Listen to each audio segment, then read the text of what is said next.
وزیر اعظم شہباز شریف نے عمران خان سے مذاکرات کا امکان مسترد کر دیا۔ سیاستدانوں کے روپ میں انتہا پسند اور جلاؤ گھراؤ کرنے والے مکالمے کے اہل نہیں۔ ایسے عناصر ریاست کی علامتوں پر حملہ کرتے ہیں۔ ایسے عناصر کی متشدد کارروائیوں کا محاسبہ ہونا چاہیے۔ ترقی یافتہ جمہوریتوں میں بھی ایسے عناصر کا محاسبہ کیا جاتا ہے۔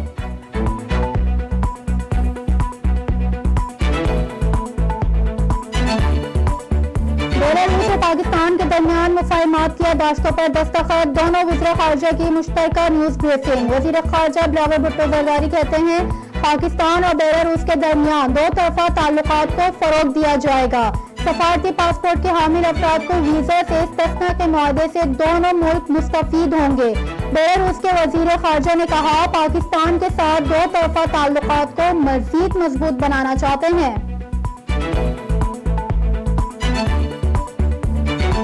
وزیر دفاع خواجہ آصف کہتے ہیں چیئرمین تحریک انصاف عمران خان کی گرفتاری میں فوج کا کوئی کردار نہیں تھا۔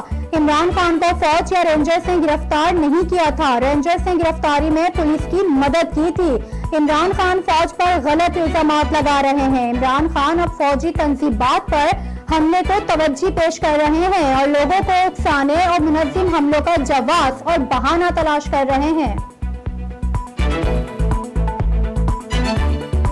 آئی جی پنجاب عثمان انور کہتے ہیں لیگل طریقہ کار کو سمجھنا ضروری ہے۔ کسی شخص کو گرفتار کیا جاتا ہے، پھر ریمانڈ لیا جاتا ہے یا پھر شناخت کے لیے جیل بھیج دیا جاتا ہے۔ ریمانڈ کے بعد وہ شخص ڈسچارج ہوتا ہے یا پھر جیل جاتا ہے اور پھر جیل سے ضمانت پر رہا ہوتا ہے۔ یہ طریقہ کار پنجاب حکومت کے انڈر ہے۔ تمام لیگل طریقہ کار کے دوران کیمرہ موجود ہے۔ پولیس اسٹیشن اور جیل میں بھی کیمرے موجود ہیں۔ کوشش کریں گے بجٹ میں عوام پر مزید بوجھ نہ ڈالا جائے، لیکن آئی ایم ایف کی وجہ سے ہمارے ہاتھ بندھے ہوئے ہیں۔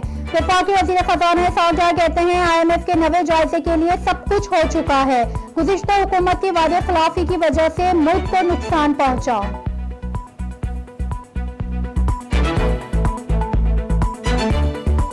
پی ٹی آئی رہنما شہریار آفریدی کو اڈیالہ جیل سے رہائی کے بعد دوبارہ گرفتار کر لیا گیا۔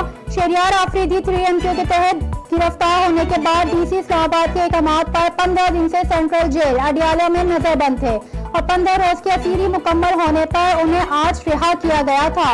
تاہم جیل سے باہر آتے ہی راولپنڈی پولیس نے شہریار آفریدی کو 3MQ کے تحت دوبارہ گرفتار کر لیا۔ سابق وزیر اعظم عمران خان کے گھر کے سرچ وارنٹ کو غیر مؤثر قرار دے دیا۔ عمران خان کے گھر کے سرچ وارنٹ کے معاملے پر انسداد دہشت گردی عدالت کی جج نے عمران خان کی درخواست پر فیصلہ سنایا۔ عدالت کا کہنا ہے ایک بار کے لیے سرچ وارنٹ ہمیشہ کے لیے نہیں ہوتے۔ عدالت نے ڈی جی کو ذاتی حیثیت بھی پیش ہونے کا حکم دے دیا۔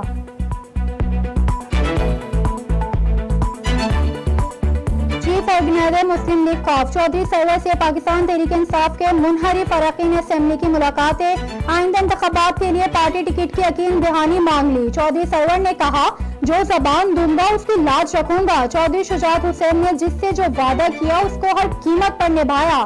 مشاورات کریں گے کسی جماعت سے سیٹ ایڈجسٹمنٹ فائدہ مند ہے یا علیحدہ الیکشن۔